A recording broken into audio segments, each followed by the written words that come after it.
Hello বন্ধুরা, ভালো আছেন? আমরাও ভালো আছি। দেখেন, আজকে ডিম রান্না করব। পেঁয়াজ আর ডিম ভেজে রেখেছি সুন্দর করে, কাঁচা লঙ্কাও ভেজে রেখেছি। দেখেন, সুন্দর করে ভাজছি লাল লাল করে।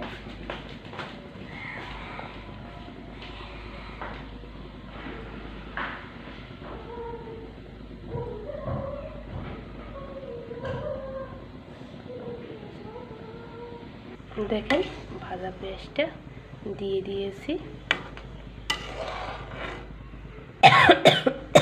দেখেন, ঝোলটা হয়ে গেছে। এখন এক এক করে ডিম দিয়ে দিতে হচ্ছে।